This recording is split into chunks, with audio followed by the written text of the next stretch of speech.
Guyana of rivers and plains, made rich by the sunshine and lush by the rains. Say a chill light and fair between mountains and seas. Your children salute your dear land of the free. Land of Guyana are heroes of yore, both ones and free, lay their bones on your shore. This soil so they hallowed, and from them are we, all sons of one mother, Guyana, the great land of Guyana, diverse though our strains, we're born of their sacrifice, heirs of their pains, and ours is the glory their eyes did not see. One land of six peoples, united and free. Land of Guyana, to you will we give our homage or service each day that we live. God guide your great mother and make us to be more worthy our heritage.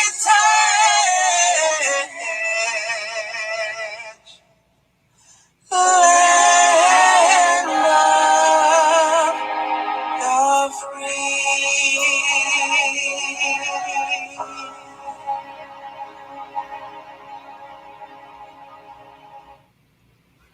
All right. Hey, guess what? Good morning. It's just 11 minutes after 11 o'clock in Georgetown, Guyana.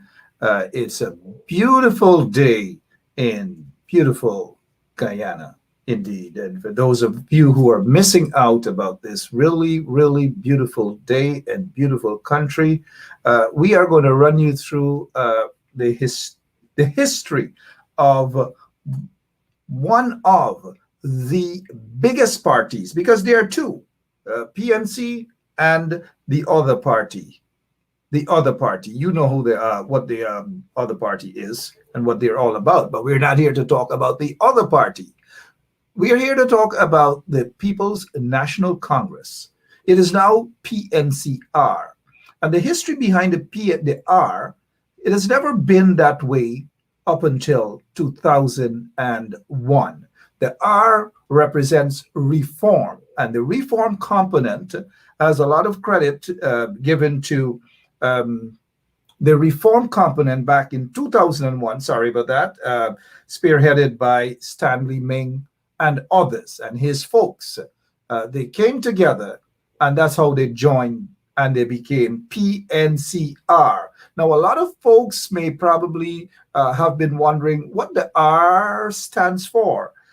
Well, the R is for reform. What is the history behind this R and the joining? It's just the other day, 2001. But it has always been, for many, many decades, PNC, which is the People's National Congress. And the People's National Congress was formed in 1957. 1957, That is after there was a breakaway of Forbes Burnham in the PPP, of which he was a founder, a founding member of the People's Progressive Party, the PPP. Burnham was the chairman of the PPP.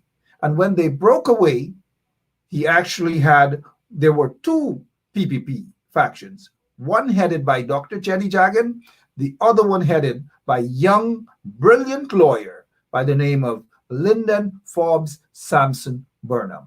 And so today's program has to do with not walking you through the history of the People's National Congress, but to talk about nomination day.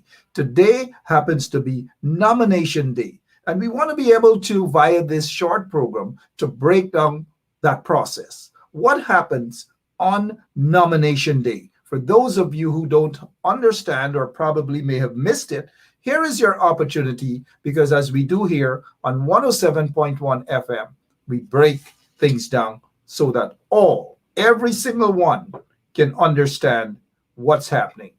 Good morning to all of you. Every single one of you, wherever you're listening to us from, we welcome you to the special program of the 21st PNCR Biennial Congress Nomination Day. Biennial Congress Nomination Day. All right. So let me just say to some of, we already see some of, and in a democracy, you'll find them. You'll find the trench crappos, you'll find everything, they just pop up. We have no patience for that right now. All right. We just do not have patience for that. Good morning to the folks in the UK, the folks in the US, all over. Somebody says they want to see my face. Well, just not yet. Be a little patient. I'm actually putting on my makeup. That is done. Thank you so much, Lemon. As you see, the green tie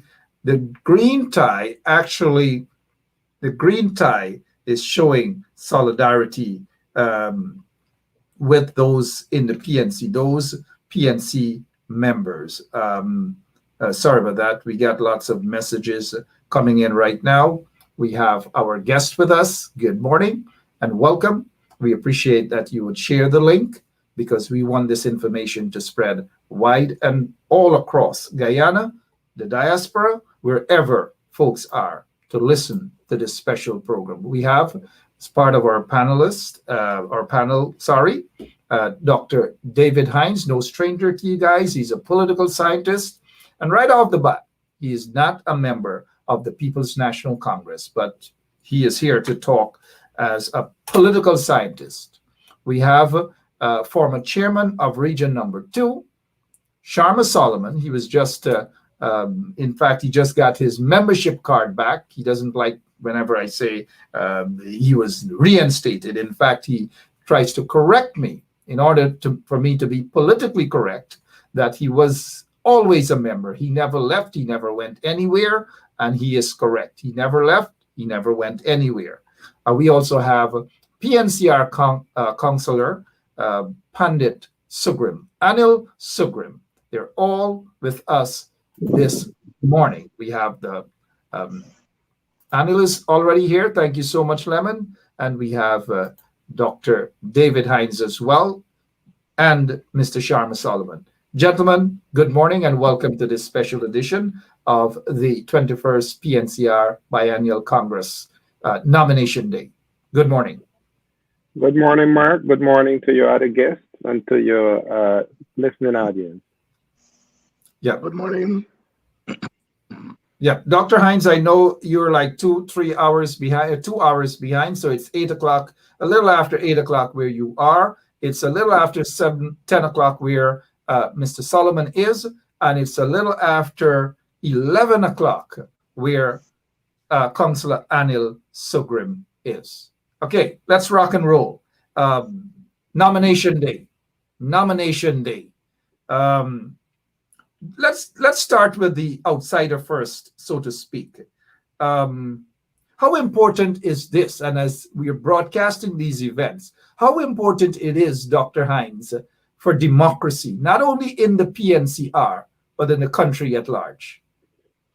Very important. Let me say right off the bat, the PNC is the only party in the Anglophone Caribbean that really has a kind of a primary, if we were to use the American model. The PNC comes closest to a kind of open democracy in choosing its leaders, and in many regards leads the way in the rest of the Caribbean in how it chooses its leader. The irony of all of that is the PNC is perhaps the most maligned party in the English-speaking Caribbean in terms of its stewardship when in office. It's been accused of rigging. It has been accused of authoritarianism. So the irony is the party that is the most maligned as far as democracy is concerned, and I dare say with lots of justification. It is the party that is leading the way in terms of how it chooses its leaders. So I just want to say that as far as the wider Caribbean is concerned. As far as Guyana is concerned, I think it's very important because in Guyana, we tend to be very closed in our politics for obvious reasons. We have our own problems that are unique to Guyana, and we tend to think that the world is a contest between PNC and the PPP, and so we don't look at what's happening in the rest of the country as far as other organizations and other parties are concerned. We dismiss them, and our world is PNC versus PPP. We also think that our world is Guyana and our unique issues in Guyana.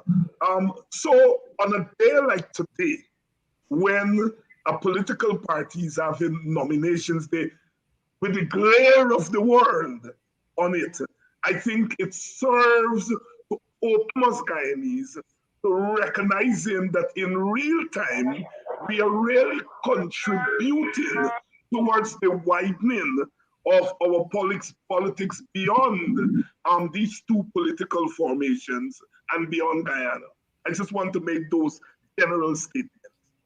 And thank you so much, Dr. David Hines, for your opening remarks. I know, and I wanted to go to Mr. Anil Sugrim, but I'll leave him for last. Let's go to the former chairman of Region Number 10, Sharma Solomon. I know Dr. Hines just spoke about the controversy and so forth surrounding the PNC over the years. Of course, he didn't speak of just the controversies, but he said some of these controversies are justified. I'm sure you may disagree with some aspects of that. Let's begin with that, sir.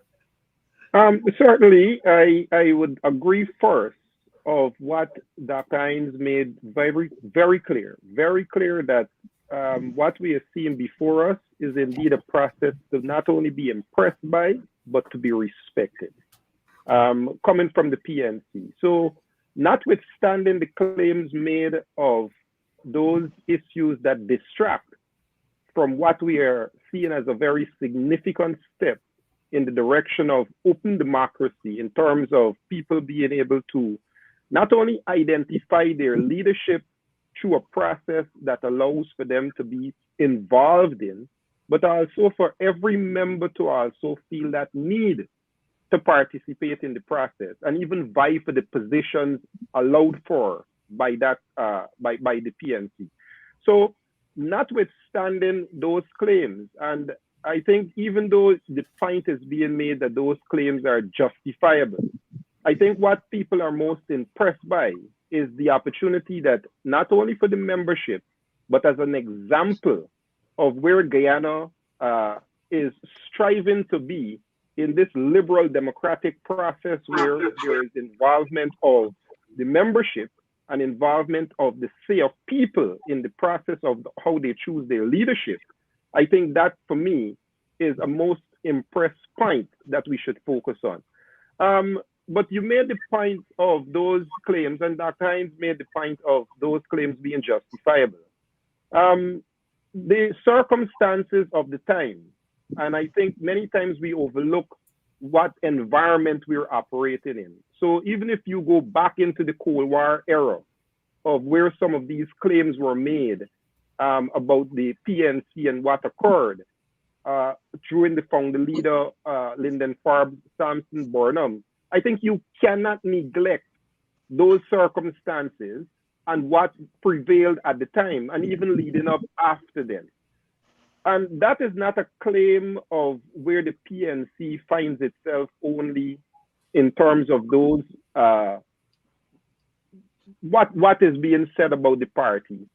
But can you point to any other party in Guyana, and I'm glad it translates as far as the Anglo-Saxon Caribbean, that goes about the process that the PNC is using today? And that, for me, is the prime area of focus. And it doesn't take away from those circumstances that allowed for the party to be labeled of such positions of rigging elections and participating in matters that take away what we are seeing before us today, which is a very open democratic process, and a process that I believe every single party in Guyana should adopt based on allowing the membership, allowing the people to be part of the process in identifying their leadership. So I am cognizant of some of those claims. I know the wider society is, but I believe what we are focusing on today is a process of open, transparent democracy that allows for the full participation of every single member in the party, that cannot be denied and cannot be overlooked and should be recognized for what it is in terms of our strive to build what we consider as a pure liberal democratic society that allows for full transparency in all sectors. So that is just my position on that, and where I would want to focus on of what we see transpiring today that is not within any other party in Guyana. And I think that the PNC should be not only applauded, but recognized for that. Absolutely. Well said. Thank you so much, former chairman of Region 10, Sharma Solomon. He's also a member of the People's National Congress Reform. I'll get down later on whether he's a candidate or not, but we're just not here for that. We're talking about nominations day for the 21st Biennial Congress of the People's National Congress. We also have a PNCR member and also a PNCR councillor. He's a councillor representing the PNCR in Skeldon. That's up on the quarantine.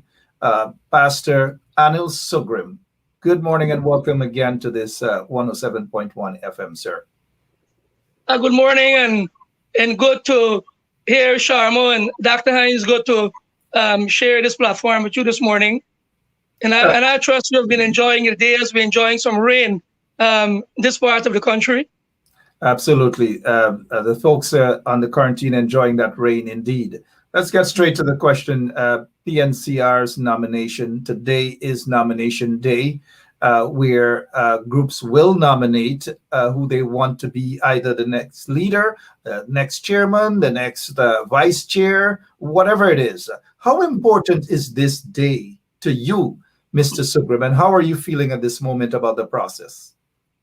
You know, anytime we're heading into Congress, it brings a lot of excitement. It brings excitement at the level of every member of the PNCR, because like my comrades would have said, it brings value to their service, that everyone, you know, knows that they can contribute to who will be their leader as long as you're a member of the party. We are talking about democracy that is live and active and well. And that is why it bring excitement to me. It brings excitement to every member I serve with and work with, because everybody wants, you know, a leader to be somebody that they are in favor of. And of course, that is all right. That is the aspiration of every single member of the PNCR, you know, to be the leader of the party, to be the chairman, to be a part of the 15-member executive committee. They have that right. And the thing is that the challenge is great and the freedom of having that choice is possible. And that is a good thing with Congress. Every party group is able to nominate those persons that they think or believe is the best group that can carry the party forward. And that brings the joy within the PNCR, because right down to the bottom, whether you're a cane cutter, whether you're a weeder, whether you're a cleaner, as long as you're part of the party, you have a say. Okay, well said. I'm glad that you made that point that everyone has that say. And that's exactly how the delegates are made up, right? It's not made up of just lawyers or doctors or whatever. Those members of the delegates, or those delegates, sorry, are made up all across the economic spectrum there within the party. Correct, Pastor? Correct. Yeah. Correct. Because, the delegates that I would be sending, including myself, will be ordinary people, ordinary, common individual that are a member of the party. But they should be a member of the party there at least for a year financially, meaning that, they have an active party card for the last year. And you will be allowed to have one delegate for every 10 financial member, every 10 member that consists, your group consists, 10, 1, 22, and that way. And of course, there are delegates that will be automatic. Those are individuals that are on the last election national list and the regional list. They becomes automatic delegate. And mayors and deputy mayors that currently serving that are members of the PNCR and members that are of the General Council. But bear in mind that they must be a member of the party, because you can be a part of General Council and you are not active, valid party member in the sense that you have a card that is valid, So that brings a lot of excitement to the last week coming up to nomination day, because you would see every party will be looking at their membership, who need to be renewed. Groups would be looking into bringing in new membership, even though those that comes in will not be able to be a delegate or to vote, but you may have members in the group that can be a delegate, but you would need the numbers in the group so that you can have more delegates to attend Congress. More delegates to attend Congress, indeed. If you're now joining us, it's 31 minutes after 11 o'clock in beautiful Guyana. The time frame might be different where you are. We have Dr. David Hines, political scientist, professor. We have former chairman of Region 10, Mr. Sharma Solomon, and Councillor PNCR, Councillor Anil Sugram, with us on this special program, the 21st Biennial Congress of the People's National Congress Reform. This delegate process, Dr. David Hines, it resembles what happens in the US, right? In terms of the delegates get to elect and nominate the next president of the United States of America. How much similarities? You have been teaching in terms of these sort of things in your university. Yeah, there's a lot of similarities. It's representative democracy at the party level, whereas the delegates represent the members. There are some parties around the world that have what are called members' conferences, where all members attend Congress. The Working People's Alliance, to which I belong, we've never had a delegates conference. We've always had members conference, which is considered a more direct democracy. But when you have a party with large membership, you can't have 10,000 people. Well, the Republicans and the Democrats in America do that, but it's still a delegates conference. But in a place like Guyana, if you have a party with 4,000 members, it's difficult to bring them together in one hall and so they use the representative democracy. Smaller parties tend to use the more direct democracy, where the members attend the meeting. So there's that. But Mark, I want to make a couple of observations, right? And that one of the reasons that today is very significant is because of what happened in the last year and a half in Guyana. All right? I think we are at a period of the realignment of Guyanese politics because we now have oil. We're a different country. We are poised in a particular way as far as the larger region and the world is concerned. And so therefore, there is a realignment of our politics. And there is logically following a realignment of PNC. And I think that is why today is significant. Let me give some history. The PNC itself came out of a realignment in Guyanese politics. After the split of the PNC, the split of the PPP in 1955, the PNC didn't come into being right away. You had what was called the Burnhamite PPP and the Jaganite PPP. It was not until 1957 when three forces came into power. One, the Burnhamite faction of the PPP. Secondly, the UDP, which was led by people like Llewellyn John and John Carter, which was the black redskin middle class party. So you had Burnham's urban working class, John Carter's urban middle class, and then Sidney King, rural working class, coming together to form the People's National Congress. All right, a lot of people don't realize that. That came about because there was a realignment. In 1956, PPP decided it was going to become an Indian party. It didn't take Guyana into the federation, and so therefore it left the other side with no alternative than to consolidate its forces. So the PPP, the PNC itself, came out of a realignment. When Burnham died, suddenly, without notice, we had a realignment of the politics in the PNC, happening at the same time with a realignment of Guyanese politics because we were coming to the end of the Cold War. All right? And that realignment took a long time, but Hoyt emerged as the leader. When Hoyt died, again, unexpectedly, there was a realignment in the PNC, and that realignment in the PNC led it into coalition politics. And it elected a leader named David Granger, who was not a party man. So the PNC had moved away from the party for someone who was not a party man. And one would argue when Burnham died, Hamilton Green, as a party man who grew up with the party, should have been the leader. But the party opted for Desmond Hoyt, who was really a UDP man.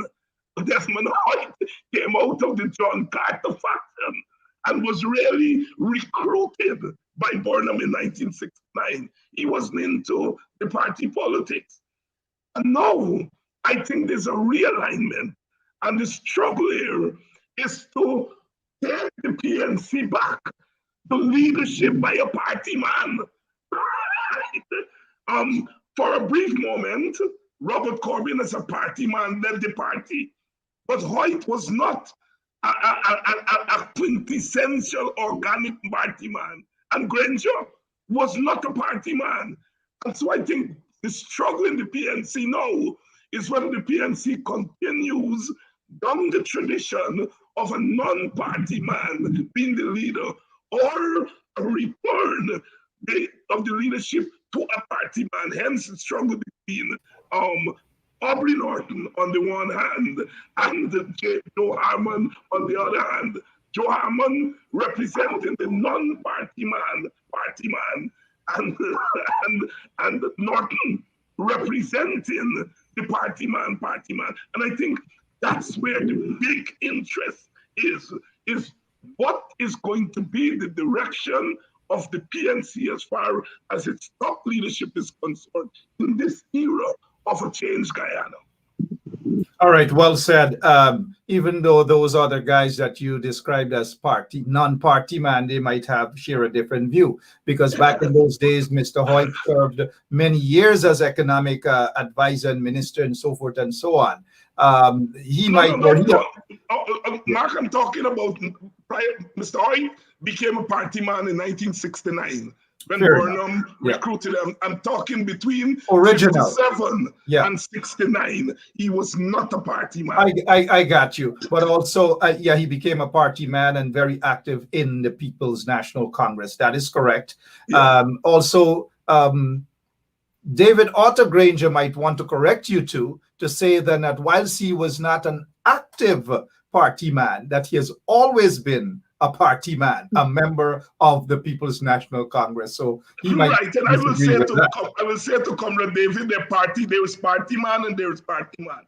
Party men are people like Aubrey Norton, Robert Corbyn, Hamilton Green. You're talking about those who are active all the time. They're people. I mean, Comrade Joe will say that he was a member of the Port-Joint Party group. Exactly. not that he would say that Joe Harmon has been reminding people that he has been active of that. So that is why I say they may take a little to remind people that you're a party man. But one of the other things that I may want to pick up with you later on, since we're in the issue of democracy and party politics and the democratic process, you said that the WPA has a more direct approach in terms of... We're not talking about the WPA today. We talk about the People's National Congress. That is why I just give the WPA example of the difference between representative democracy and direct democracy. Yeah, and that is why I say later on another program, I'd want to pick you up on that. But you are correct. You are correct. Let us this is what I want us to do. Take a quick pause because we want to join the folks on the ground in we want to get in touch with someone on the ground to find out what is happening there at Congress Place at this nomination day. Let us hope that we're able to get in touch with at least someone. If we can, then we will have them on for about a minute or two. Let's see if we're lucky. Whoever that someone is, whoever will be able to answer their phones. I know they are very, very busy. I'm not sure whether Mark, they're not in cabinet these days, so they will answer their phones. Let's go to I'll bypass that. Let's go straight to let's go to Mr. Solomon. What's your take now on this entire process? You've been in some nomination at nominations day. You know what the process is all about. The main thing that people have to do, walk in there as delegates and say what when you reach into Congress Place. Well, just to pick up on the point of Dr. Hines, just one quick second. We have with us one of the candidates. Aubrey Compton Norton is with us. Mr. Norton, good morning. How are you, sir? Good morning. I'm fine. Good. Quickly, I know you're there. You're probably busy. You're getting those nominations coming through. What is the process like? Is it a smooth one right now? So far, it has been smooth. The regions are coming. It's 10 regions that have to come and deliver their nominations. I know for sure Region 3 is already here. Region 5 just came. Region 6 was here. Region 10 is here. And we are waiting the rest. Okay, so it's a smooth process, you would say, Aubrey. Yes, the nomination process is smooth. Smooth, no hiccups at all. All right, we just thought. Not to my knowledge. Not to your knowledge at all. All right, and we're hearing that confidence in your voice. Well, only you can tell me that. The people are listening. The people are listening. Thank you so much, Aubrey, and best wishes to you and your campaign, sir. Thanks. I'm doing well in the nomination. So far, I gather that I have more than 80% of the nominations for leaders. So I'm comfortable with that. All right. Thank you and best wishes, Aubrey Norton. Thank you, sir. Thanks a lot. Good. All right. 80% of the nomination thus far. That is according to Mr. Aubrey Norton. How significant is that, Mr. Sharma Solomon? It plays a part in terms of significance and in terms of recognition by the groups. But I can say to you, as someone who participated in the process, that many times you find nominations also could become a strategy of people's intention and the way they go about ensuring that sometimes they don't play their hands and play their cards too early. I know as an involved party and an involved player in the 2014 Congress that we took in a whole lot of nominations for myself. And I think we would have played that game a bit differently based on some of the knowledge we've acquired, some of the skills that we've picked up over the years, so that you are allowed to give people sometimes the element of surprise.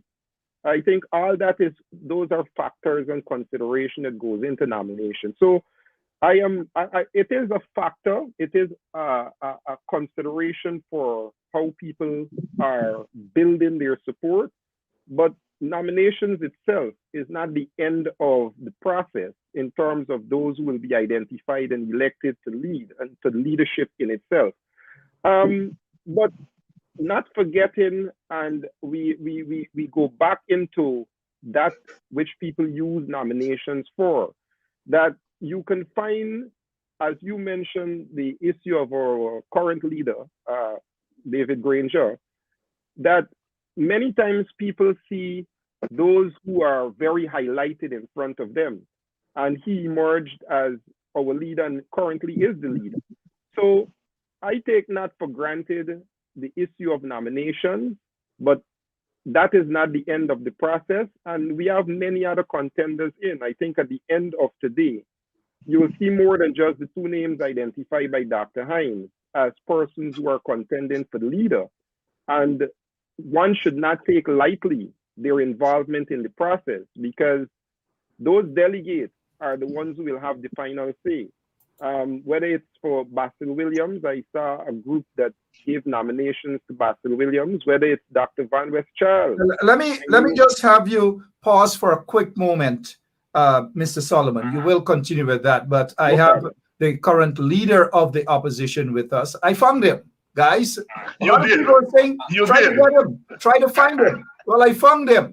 Mr. Harman, Dr. David Hines is on with us. He's laughing, he's smiling. Mr. Anil Sugrim is with us, Mr. Shah, and all of our listeners are happy that I found you.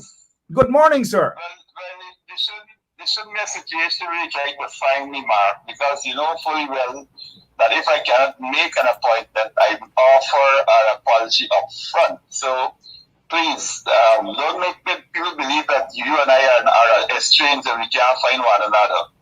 I also dealt with Dr. Hines and told him why I could not meet with him on Monday. Oh, wait a minute.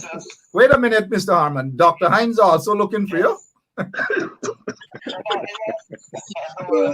Hines, of course, recognized that I sent a message to him days before indicating that because of the way the process is right now, that things have to be done I have to basically be on the move and beating the groups and so on the ground. As you know, today is nomination day, and this is the day when groups actually submit their nominations to the party regions, and the party regions actually bring those nominations to Georgetown. Some of them will actually be physical, and some of them will be by electronic mail. But this morning, I think some of the regions came in, Region 6, Region 10, I believe, while I was there. And so the process has started. And it's very smooth, according from your standpoint. It's very smooth. Well, from my standpoint, yes. Up to now, it is going well. But I trust that this continues, because you remember what we're doing now. This part of the Congress is all being done in one place. But the rest of it, in fact, the actual day of Congress and the elections itself will be dealt with in 11 different points. And so while we are seeing a smooth process today, this is because everything is central. But going forward, there may be some challenges. I think we have enough time to try to work those out so that we have a very smooth, transparent, and efficient process. And you're confident about that? Well, I have to have the confidence. These are my party comrades who are managing it, and I trust that they do what is right. Let me ask you a quick. Yeah, go ahead. Yes, go ahead. A quick question before you go. I know it's a busy day, but how confident are you? How are you doing in terms of the those party groups, the groups that have nominated you? How are you doing thus far with that? Well, Mark, you would not know exactly at this point because these nominations are now actually coming in. And so that is something which you'll be able to answer subsequent to the accreditation committee doing their work. But what I want to say is that all it requires is for one group to nominate and second you, and once you agree, okay, that I am going to be running, then that is the process for you getting your name on the ballot for that particular position. So it doesn't require 40 or 50 groups to do so. But I can say that the sense I get from moving around the country, going to the different groups, that quite a large number of them have actually indicated that they will support the team that I put forward. As I indicated earlier, that I'm working with the team, and I believe that the team will be widened. There are some people who might not be on my slate, but there are people who I will work with. Once the party comers show them up, I will work with the people that our party chose up. But that is important this month. Fair enough. Let me just, since Dr. Hines has been looking for you for a couple of days now, let me give him an opportunity. Let me give him an opportunity to ask you a final question before you go, sir. Dr. Hines? Of course. Joe, good morning. Have me on the phone. Dr. Hines has his contact who was right in my office and finds me right away. Better arrangement than you, Mark. Better. Yeah, go ahead, Dr. Hines. Yes. Joe, good morning. This is a pivotal time for Guyana and obviously a pivotal time for the PNC because we are a nation in transition. We are transitioning into becoming an oil giant. Our country is going to change. Our politics are going to change. Our place in the Caribbean and the rest of the world are going to change, and the PNC is going to change. Yes. Tell us how you are the best person for that change. You are the change candidate. Well, what I'd say is this: is that I have been in the position, face to face, eyeball to eyeball, with the people who are now basically illegitimately sitting in the seat of government based on the recount which we had. And so they're aware that there are two petitions in our courts that basically challenges the legitimacy of the process which put them there. But certainly I have had the experience of dealing with these the companies that are in the oil sector. I've had the experience of dealing with countries like Norway that have significant impact on the way we developed our local content policy and the way in which we dealt with our natural resources fund, the laws in relation to that. So what we are seeing now is an attempt by the Jagdeo and the Fatani regime to try to upturn all of these transparent processes which were gone through by consultation at several levels. I believe that my experience in dealing with these matters basically stands me apart from the other candidates because that experience basically comes for something. And I believe that the proceeds from oil has to be dealt with in a different way. And unifying the position of leader of the party and leader of the opposition gives me that strong position to stand before the PPP and say to them, this is what we want and this is what you will have to get. All right. I have a quick final question before you go, sir, because I'm not sure whether we'll be able to find you back again until maybe. Mark knows anything, man. You're making me believe I run a line from you. It's correct. That's the read. There's a question from one of our listeners, and she'd like to know whether the voting process is done by secret ballots. Yes, it is. It is by secret ballot. This time, however, there'll be voting taking place in at least 11 different centers because of the requirements to observe COVID-19 protocols. There'll be different voting in different regions. But voting has always been in our party by secret ballot. And this is what is going to happen again this time. All right. Thank you so much, Mr. Joe Harmon, and I'm glad that I'm able to speak with you and our listeners are able to hear from you too. Thank you. Thank you, Mark, and thank you, David. Thank you, Chamo, for allowing me this portion of your interview. And thank you so much. Bye-bye. Good. All right. Wow, today is our lucky day, man. Today is our lucky day. We finally got him, right? We didn't expect for them to stay this long. This is just a quick call. How's the process going? We don't want some of our listeners to say, why is somebody getting more time than the other person getting less time and so forth. They will have the world of time to answer questions and so forth. But it's just that since we got Joe, Mr. Harmon, we might as well just milk him because we don't know when we're going to get him back again. In fairness to Joe, he's usually an easy man to get onto. Even during the time of government, you could get onto him. But in running for leader, the man now has all the handlers. I suspect not Joe, the handlers who are saying you have to be careful about when you go on what show and so on and so. The world has evolved, Mark. Yeah. And so he took a chance he took a chance this morning to come. Yes, to come back.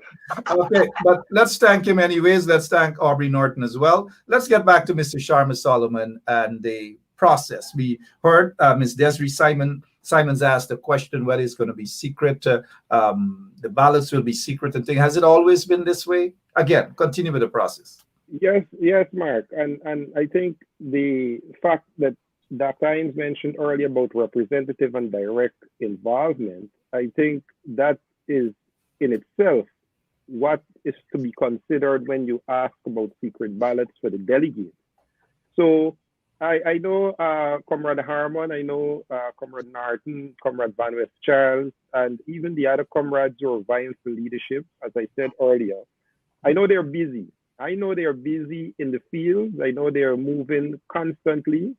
So in fairness to that aspect of it, I know that it will be difficult for you to pin them down in any one location because that is the process. You have to go out, you have to convince members who will be able to speak to those who qualified and are eligible to be delegates to speak on the group's behalf. So they have to go out.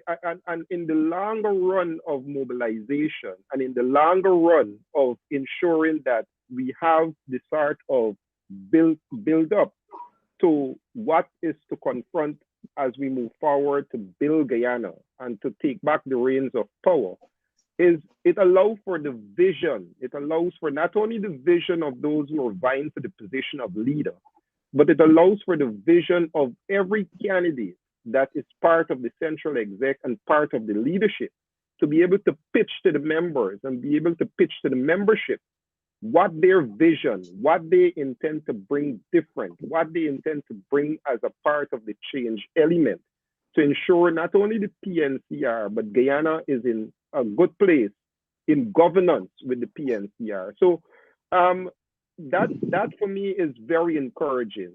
And I don't take away the fact that at times it may be difficult to pin down a particular candidate because I expect that. I want to see that. Members want to see the activeness, want to see and hear from our candidates what they intend to bring. So they're busy, and they are expected to be as busy as they are at the moment. The process allows for that because it allows for them to have to make convincing arguments for their positions that they're vying for. But more than that, it allows for people to be involved in that process in an open, transparent way that have always allowed the members to be able to have that secrecy. You know, when you have the openness of people having to put their hands up in the air, it allows for victimization. It allows for people to identify what they want to do. We'll stick a pin right there. Allows for victimization. The secret ballots seem to be the way to go. And thank you so much, Ms. Simons, for that question. I wanted to go to Anil, Mr. Sugrim. But before we get to Mr. Sugrim, allow me to introduce the former General Secretary of the People's National Congress, former minister during the PNC time as well. Mr. Oscar Clark is with us. Mr. Clark, good morning, sir. Good morning, Mark. Yes. Give us a quick, and thank you for taking the time out. Give us a quick, your view on today's nominations day about the process. Well, nomination day is a day when people various candidates are being put up for nomination, and the candidates will then have to be asked whether they accept nomination, and then of course after they accept it, they become candidates. But I so nomination is an important day. It's a good process. I mean, the process of the democratic process.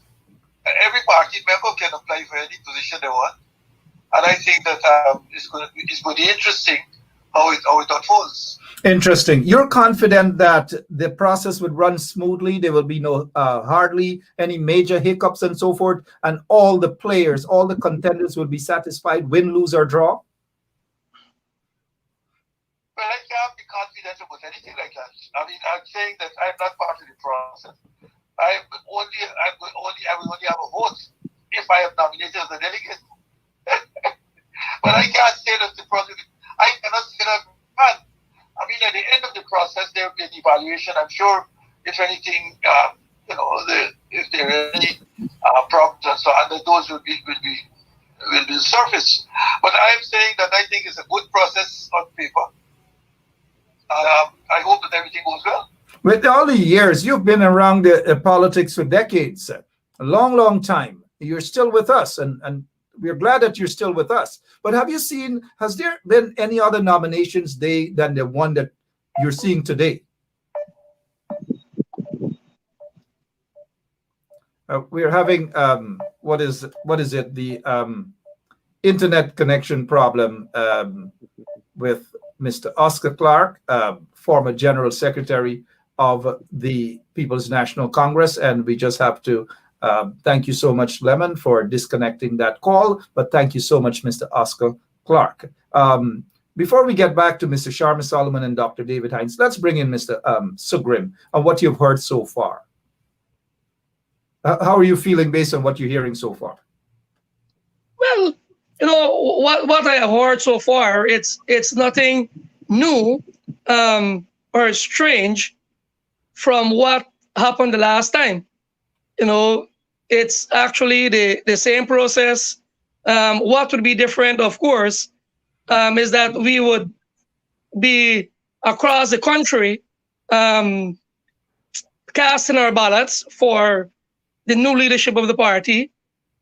And that is what I am a kind of skeptical about, as to how we would be able to pull it off, and how we would be able to count those votes. I would have asked if we're going to count those votes at the place of poll immediately.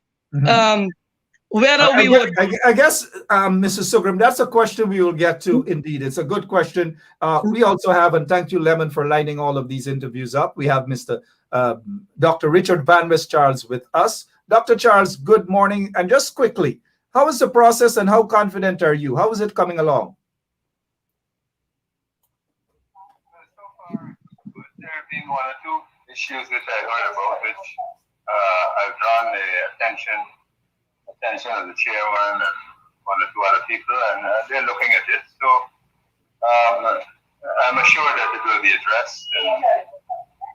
And so far, are there major issues, or are they just issues that you have already brought to the attention of the relevant authority that you don't wish to share? What are some of these issues, sir? I'm in a situation here now where I realize you are, and my apologies for just calling you such a surprise call. But basically, we wanted to know whether you're comfortable with the process, with what's going on nominations day, and your confidence level. Up until this time, you are confident. All right, we'd love to hear back. And quickly, anyone has a quick question for Dr. Van West Charles? Yes, Mark, if I may ask Richard a question. Richard, you've been around the PNC for a very long time. You've been around politics for a very long time. Apart from being a politician, you're a student of politics. What makes today's nomination day different from other nomination days?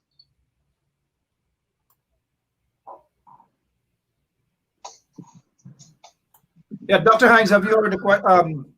Van West Charles, did you hear the question?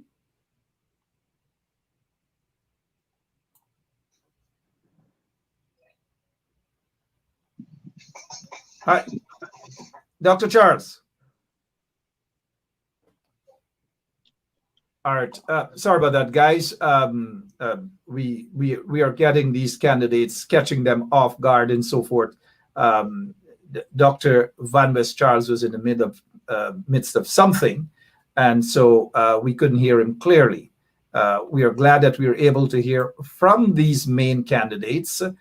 They have, let the cat out of the bag weeks ago that they will be running and they will be nominated. They have been nominated today officially, and we just thought that we get in touch with them. But let's get back to Mr. Sugrim. You have something that you wanted to add that you were saying before I cut you? Well, like I was saying, I'm not sure how we will go about this time counting the votes. I know last time we spent all night at Congress Place, make sure we know when we hear the results. Some of us, most in particular was the chair. The last time the chair was a big thing, but this time, you're seldomly hearing about the chair. We hearing about the leadership. The leadership now is a big thing. You're hearing people thinking about the chair. The last time was the chair. I don't know what happened to the chair, but we just hear and see people name popping up as a chair. Some saying they didn't ask for the name to be placed there, none of that. Anyhow, but the big thing is about the leadership this time. But I am still skeptical, and I asked the question a few times. How are we going to go about counting these ballots? Would we count it at the place that we vote? Would we transport it to Congress Place and then count it? And if we do transport it, what the mechanism is in place for us to escort and all these things to get it down there and to check it up? Or would we check it up at the same place? Would they want to do that? To know that which candidate probably would have won in which region or not. I don't know exactly what the plan is at this time. I have asked the question a few times, and I was told that Central Executive hasn't made up their mind as yet as to how they're going about do this. But I don't know if anybody would have heard anything differently than that. But that is the latest information I would have got pertaining to counting the ballot. And it's important that we know that, how we can go about doing it. Because I remember the last Congress, some region had wanted to vote before some region, even though it is a democratic process, it was a smooth process, it was a nice process, but everybody had the excitement, we come on fire, we want to vote first. So we want to vote and go back. And that would have caused some confusion over the last Congress by who wanted to vote for us and who want, and how they should be in line of voting. So I really want to know how we will be able to get this ballot count. I don't know if Solomon know anything about that, or Dr. David Hines, or yourself, Mark, because you just get a lot of information that we don't get. We just hear something from you, and you know they're wrong here. You know more about Linden than the man living at Linden. You know more about man living at Skeldon. So you probably know something that you can tell us today. Maybe I'll have Mr. Solomon. Let him do that. Please, Mr. Solomon. All right, good. And I think that's a very good point that Comrade Shugrim mentioned in terms of ensuring the process is crystal clear and transparent. But it is where we also as members would have reposed our confidence in the last leadership, and I wouldn't just say leader, but leadership in the central executive. And this is where, as members, we have to ensure that for the different candidates and for the different individuals that we want to support, that they impress heavy on that central exec committee, that what emerge and what will be emerging from that process is one that is of satisfaction to everyone. So as Comrade Armand mentioned earlier, and even Comrade Clark, the process is ongoing. Even as contentious as we see for the leadership or for the leader, the entire leadership is a process where people have to now, by this day, today nomination day, get their names first on the ballot. And once we are over this process, which many persons up until this point were not sure how that was going to play out, today we are seeing, notwithstanding some concerns by some of the involved parties, we are seeing it play out. And I am certain, based on that which will be impressed by the membership in the general building up to 11th of December, in that general play of things, that more pressure will be brought on the leadership currently at the level of the central executive to ensure not only the accreditation committee and those committees that will be working this Congress gets it right, but because we have such a decentralized situation at the moment where in 11 regions, you'll be vying for that position of ensuring party delegates are going to have not only their say, but their votes properly recognized, counted, and is duly brought into that total number so that we can have not only the leader, but the entire leadership settled. And just to go back to that point that Comrade Chagrin made mention of in terms of what we see visibly as those who have identified their intention for the position of leader. I like the idea and I like the concept of those persons are on lists and they are part of Slate. I like the idea of the membership still being able to identify with those who have an interest in all the positions within the leadership structure to be able to make that independent choice of who they would want to see, not only as chairman, but of the 15 and vice chairman and treasurer, but of the 15 elected CEC members, that people can go and make their pitch after nominations day, once they are identified to be on the ballot and the accreditation committee clears them for that process. So COVID and the circumstances again have brought us to a point where these are evolving conditions and things that we're adapting to. But it is us, the members, who will ensure that that adoption is one that we are satisfied with by impressing on the leadership, more so central executives and the central executive committee, to ensure birthed from this is a process that we can all be satisfied with. So I would put my confidence again in the membership to impress on those who are there that as we decentralize this process among 11 regions as far as the diaspora, that your concerns, Comrade Sugarim, and the concerns of every single member is taken on board, and that what emerged would be a process that we can all be satisfied with, like we are today, seeing with nominations of the respective candidates, where many persons before thought we would have not gotten to such a point And now, where we can be satisfied. thank you so much. Appreciate that. I want to get back to Dr. David Hines now. But before we get back to Dr. David Hines, someone who is always ready, someone that we can find, former Prime Minister and former Mayor of Georgetown, Hamilton Green. Mr. Green, today's nominations day. We want to get your quick take on that. Good morning, sir. Morning, Mark. Well, the PNC is going through a good democratic process as a democratic institution, and whatever comes out of the process should be able to produce a competent and strong helmsman or helmsperson. And because at this stage, based on the extant conditions of Ghana, I remember our struggle for independence as a young political person in the early 50s. We need a helmsman to take the ship through the extant turbulent waters into a safe haven. You need at the center of the party a general secretary who is a de facto general.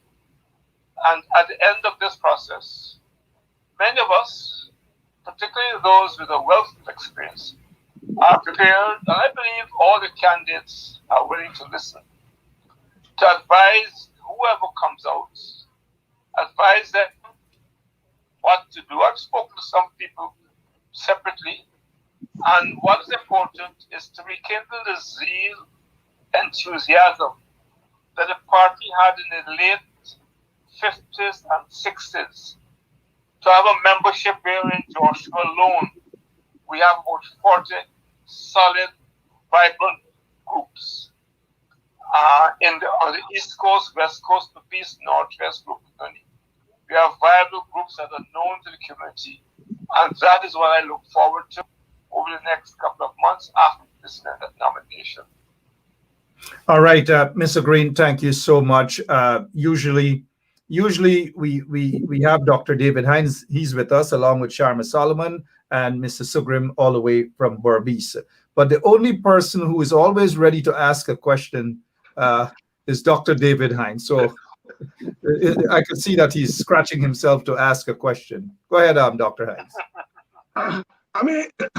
Morning.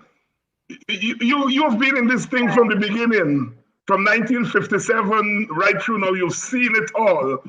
And I know that at another critical moment in the party's history, you thought chose the wrong leader. I'm talking about the immediate post-Burnham years when you thought that the party chose the wrong leader at a pivotal moment in the party's history. How careful should the party be at this pivotal moment? Because this is another pivotal moment for Guyana and the party. How careful should the party be in choosing the right leader for this right time? Having made that mistake 30 years ago, 40 years ago, after Mr. Burnham died.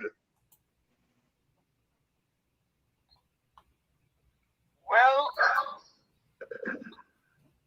Mark, Dr. Hines' prognosis is in place because at this stage, we need a charismatic leader who will listen, who has drive, and as I said, who will take us out of troubled waters into a safe haven.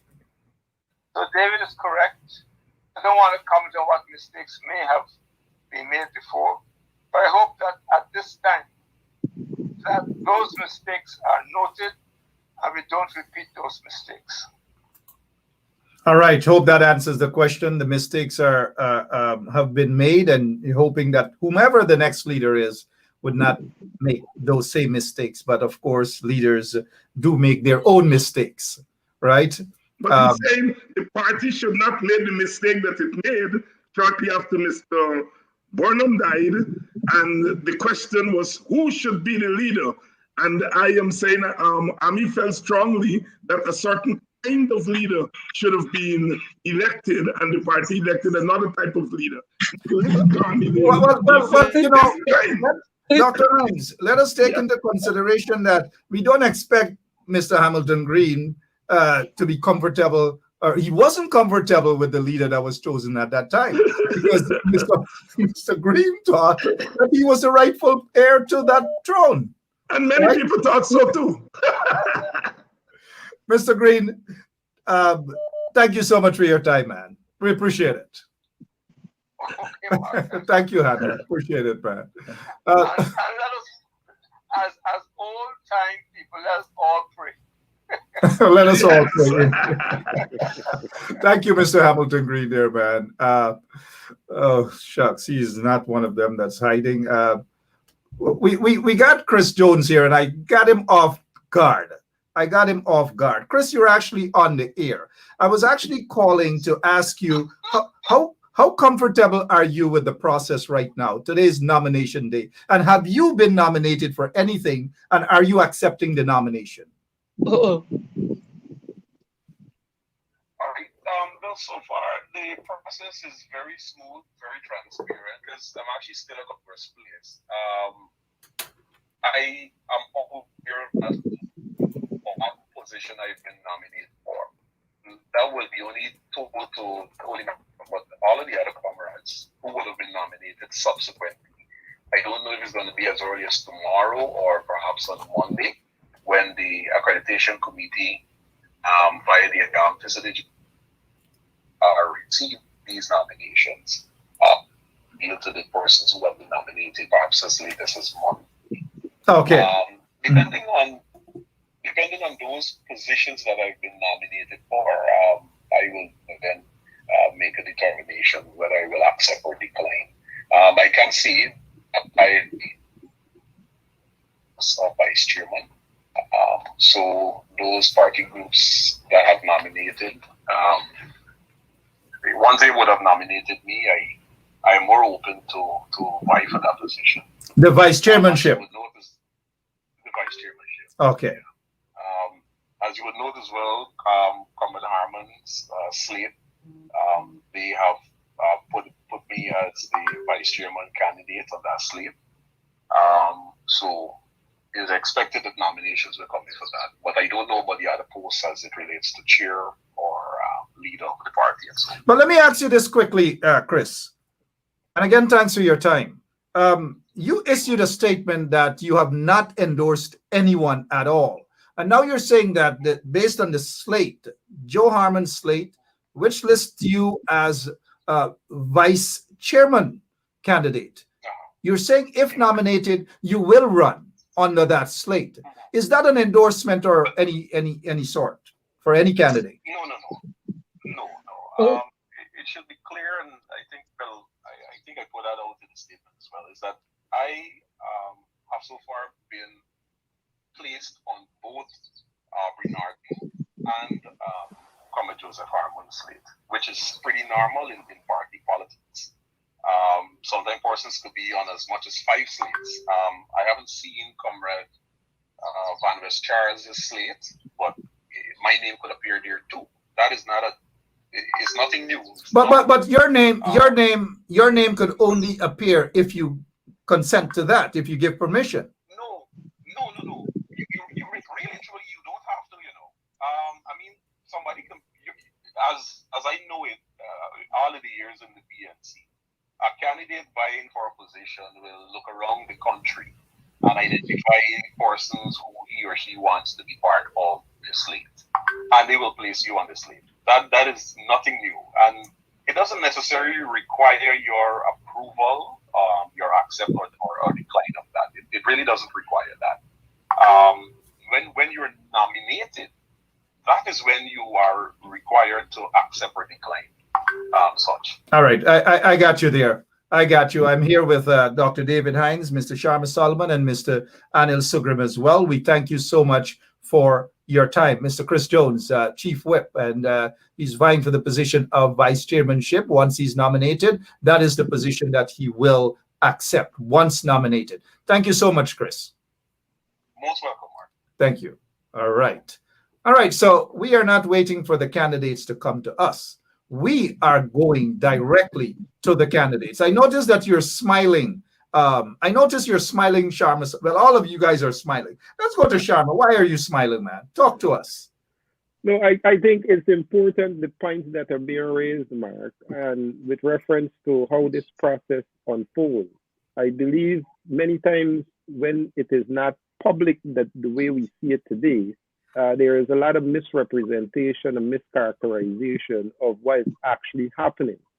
And it is important for the public, it is important for programs such as yours to be able to hold the process to account, and those who are vying for national recognition within the party politics to be able to bring themselves to account. So let me stop you there for a quick minute.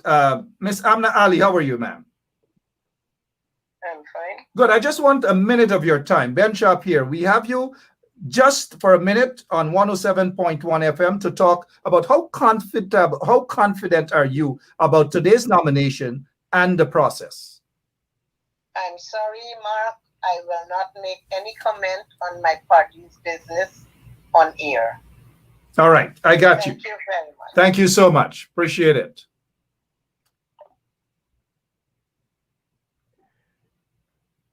I have never gotten a bump in my life yet. This is the first bump that I have gotten. I am not asking about party's business. I'm asking about her confidence about the process that could make the thousands of people who are watching us right now comfortable that this process is going to be smooth, this process is going to be democratic. But there it is, you got it. I got the biggest bump. Look, I need to drink some. You guys give me a quick second. Let me catch myself.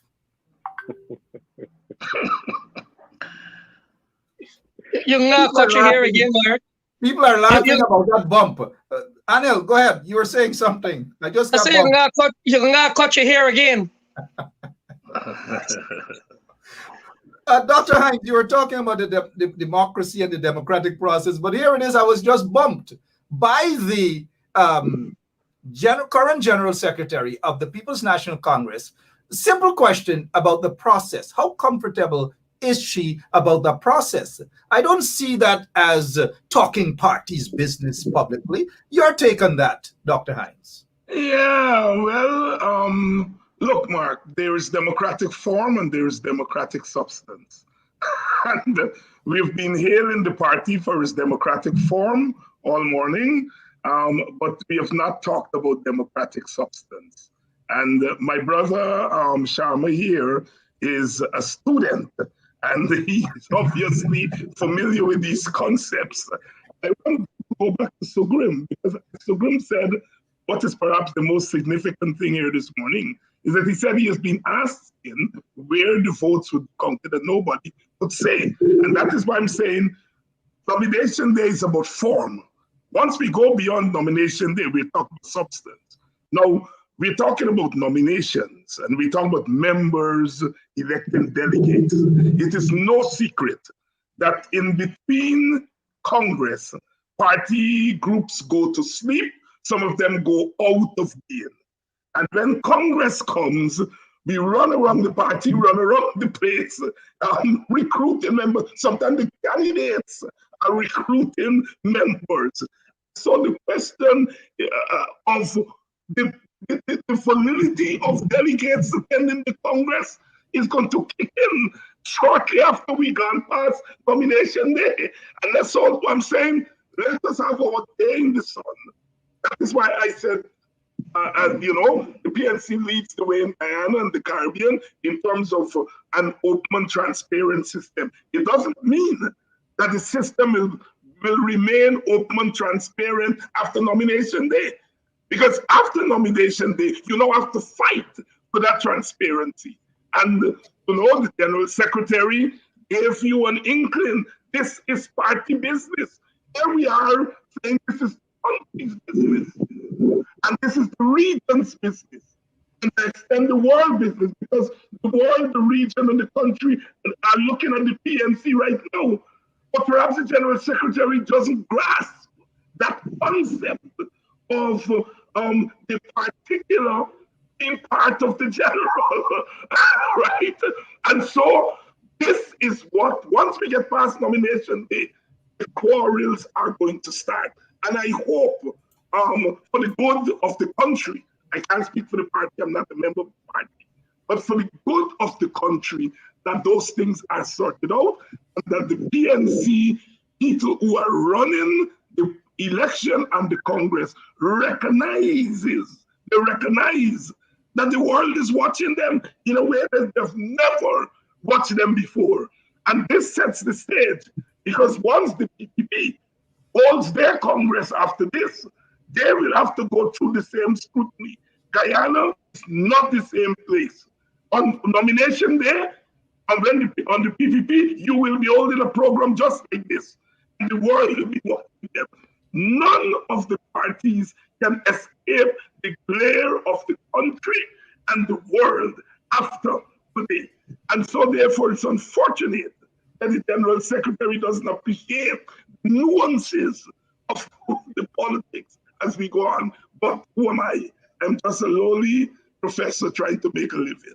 All right. I don't know. I don't know how I'm going to recover from this, but I do quickly recover from things. And I know that Mr. Sugrim, who happens to be a pastor also, I know you offered a prayer quietly there for me, right?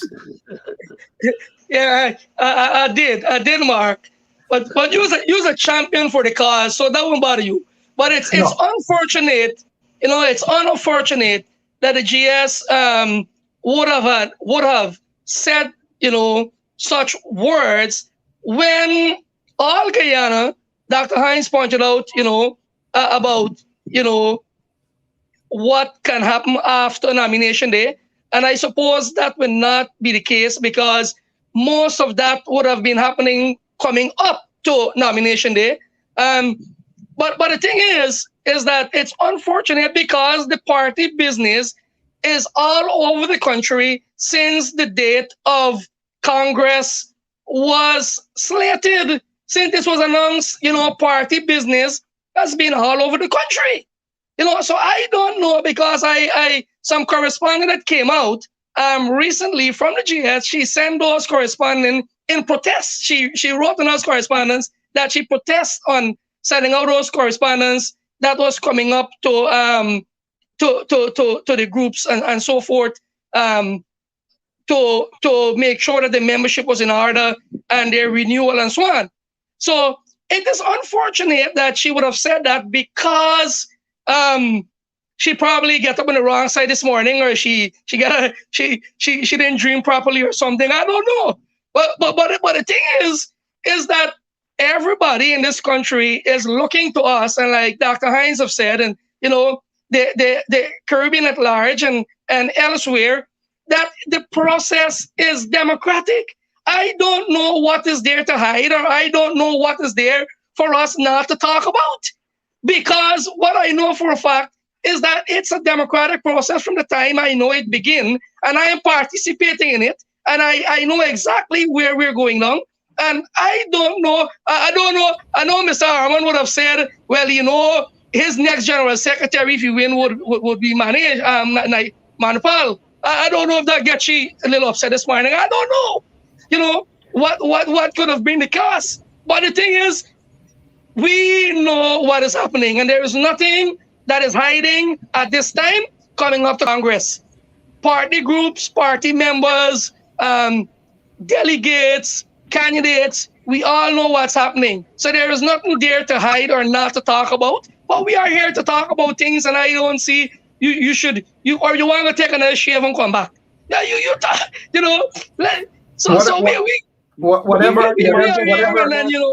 whatever it is, that's exactly. Mark, let me just add to Comrade Sugar. In terms of the party business is all over the place, all over the place, and there's nothing new. All I ask, and I want especially our listeners to understand, all I asked was a simple question. which wasn't getting into party's business. As the General Secretary of the People's National Congress Reform, my question to Ms. Amna Ali would have been, how confident is she about the process? That is all. But Mark, let me just jump in here quickly. What you also had, and I don't think you and everyone else should lose focus, is the comments from 3 elected CEC members who the membership put in place. You got that comment. Whether it is the GS currently is in the mood to respond, that's our prerogative at the moment. But we must not lose focus. Those who were elected have also spoken and contributed on this process.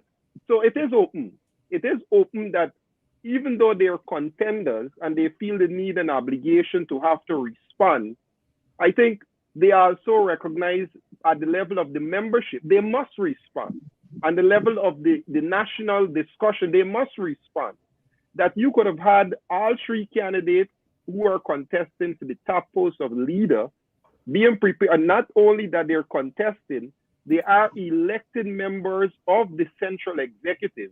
And they've also felt the intention, the obligation, the need to get on your show this morning and to give open comments about how they feel about the process and their chances and where they see the situation is evolving to become as we move forward with the Congress. So notwithstanding what we heard, which is the prerogative of Ms. Ali as an individual and even as the General Secretary, we must not overlook again that you had the involvement and the contribution of 3 elected central executive members who represent the party. So we're talking about form and substance. There is some substance that we can identify, that once pressure there on those who want to be elected by the membership, they will be held accountable and they should be accountable to what is being said and what is being done. And that should not be overlooked, Mark. Well said, Mr. Sharma Solomon, former chairman of Region 10. Lemon is showing us the time. Indeed, we need to move on. Some people are just basically caught up in a time warp, and that is what's happening right now. Dr. David Hines, anything else before we go that you'd like to add? Because you spoke about the fact that this is a democratic process that we have never seen before by any other party, and we give the PNC credit for that. We know that there's one other major political party that has nothing that resembles real democracy when it comes to electing their party leader. We're seeing it right now. It's happening. It's playing out live in front of us. The party's business live in front of us in a democratic way. And again, David mentioned transparent process. And that is what people are looking for. Whoever is elected as the next leader, the people want transparency. They want it to be democratic, whether it is Van West Charles, whether it is Joe Harmon, whether it is Aubrey Norton, or whether it is Anil Sugrim or whoever, right? They want that process to be transparent and democratic. That is all people are talking about. Dr. David Hines, we'll give you a chance for your closing remarks, sir. Well, no, I'm glad to be a Guyanese. When I see the process moving forward, you see, if there is not democracy and transparency at the level of the party, you are not going to be confident that there will be transparency and democracy at the level of government. The party is the unit that prepares for governance. And if you don't get it right at the party, you will not get it right when you hold government. We can look across the Caribbean, we can look across the post-colonial world, and we see the same patterns, crisis of governance. And we've had these crises of governance because we have had crisis of democracy at the party level. And so I think what the PNC has begun here, the PNC itself is going to find it difficult to turn it back. And you're going to have the contradictions in the party because there are people in the party who do not want this transparency, who do not want this openness. But I'm arguing that what has transpired in Guyana from 2016, 2019, when that man by himself brought down a government. What has happened from that day on has changed Guyana. And the political parties have to take cognizance of that. I'm saying that what is happening in the PNC is partly due to progressive people in the PNC, but it's also partly due to the objective conditions in the country. It is also partly due to the fact that we now have watchdog organizations, watchdog institutions, like what you are doing here this morning, what is happening every night on social media is really putting pressure on political parties and organizations in the country to open up and to be transparent, which is a step towards democracy. We haven't gotten there yet, but we have made a very good start here, and we have to fight. We have to fight to keep, if the PNC gets it right, then the PNC is going to be able to beat back a lot of the negative narratives about the party. And which the party has not historically been able to deal with. The PPP rates, it has not been forced about rigging. Rigging has not stuck on them, but rigging has stuck on the PNC. The PNC has to find a way to beat back those negative narratives, and the best way to do it is to have transparency, openness, and democracy in the party. If you do that, then you're able to silence your critics by the sheer weight of what you do and not what you say.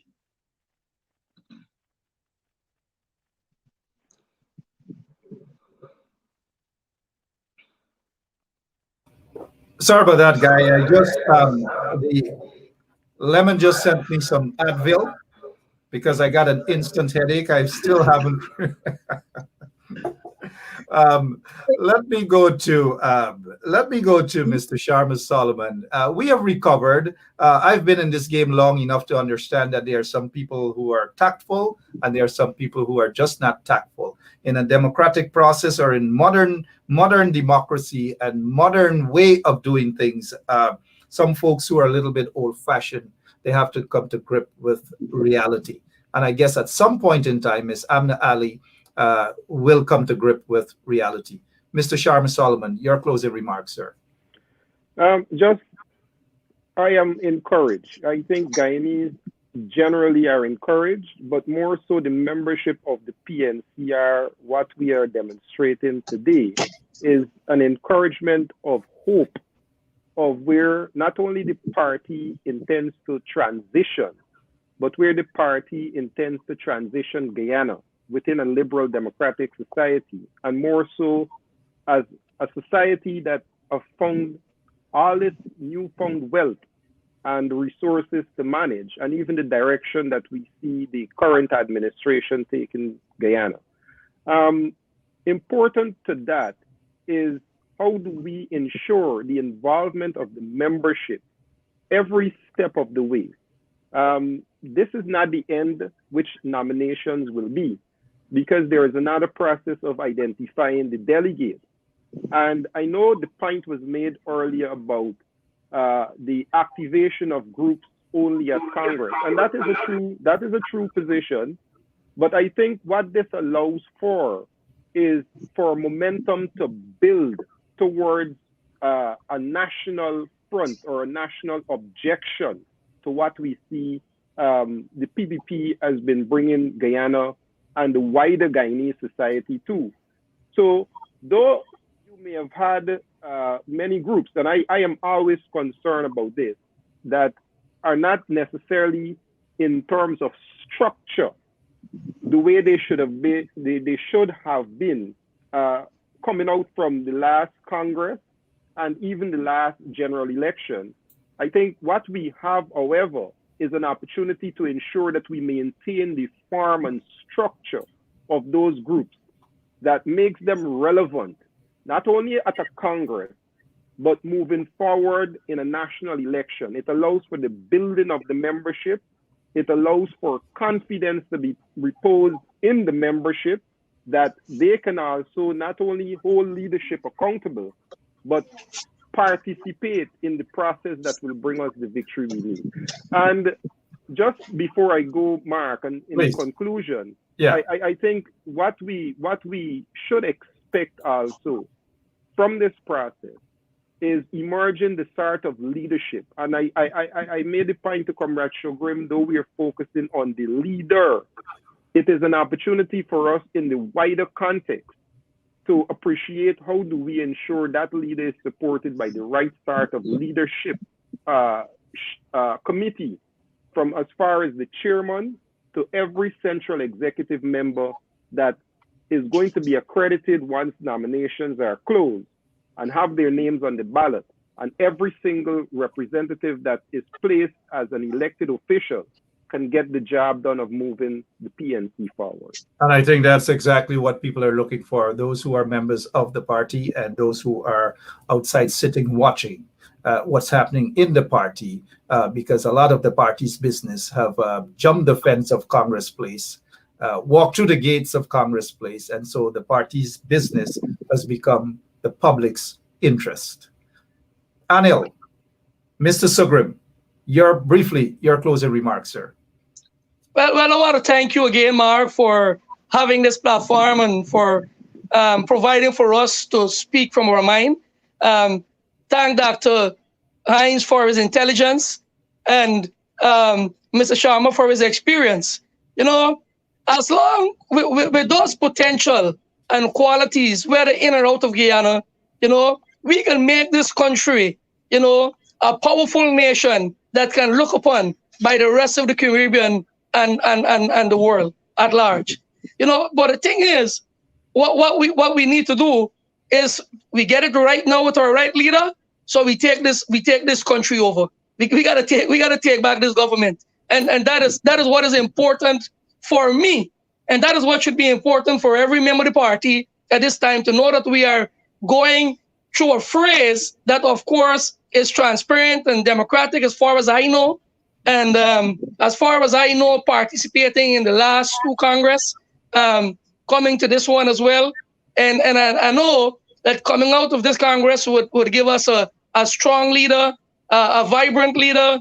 And like Solomon said, and looking forward for that leader to work around an executive that is supportive, an executive that is intelligent, an executive that can make proper decision together for the party.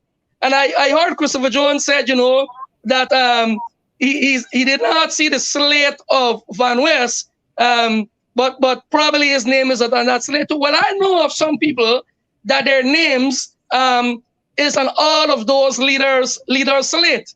And that would have been a good thing to know that, you know, all those party groups that nominated him and all those three men that were running for the leadership, the three main contender, is that they could have identified some people from among the party that they all stand a common ground on. And that is a good thing going forward for the makeup of the executive, so that whoever comes out the leader, we will be having an executive that are hardworking, strong-headed individual that want to see the good of not only the party, but to a wider extent, a good of Guyana, a good for all Guyanese, not like what is happening now, but whether you're Indian or whether you're African or you're Chinese or you're Amerindian, we all have a right. And, you know, I'm going out to the box here. We all have a right to participate with the Isle wealth. You know, we got to get something from this Isle, Dr. Hines. We got to get something from this Isle.